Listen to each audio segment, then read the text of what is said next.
नमस्कार दोस्तों बात करते हैं खेसारी लाल यादव के बारे में।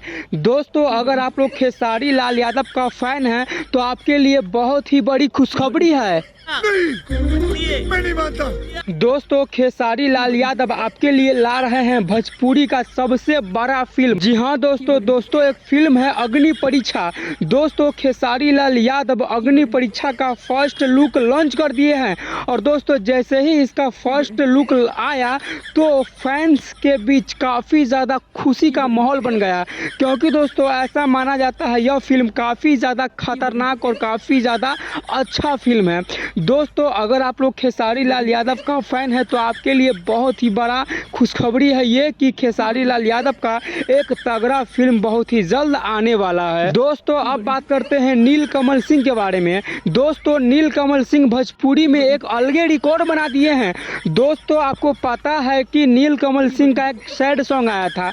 दोस्तों मात्र 2 दिन में नीलकमल सिंह का सैड सॉन्ग गाना 7 मिलियन क्रॉस कर गया है और दोस्तों भोजपुरी में सच में यह रिकॉर्ड है। आज तक दोस्तों किसी भी सुपरस्टार का या किसी भी गायक का 2 दिन में 7 मिलियन सैड सॉन्ग नहीं गाया है, लेकिन नीलकमल सिंह का मात्र 2 दिन में 7 मिलियन प्लस चला गया है। दोस्तों इससे पता चलता है कि नीलकमल सिंह हमारे आने वाले भविष्य का सुपरस्टार होने वाले हैं।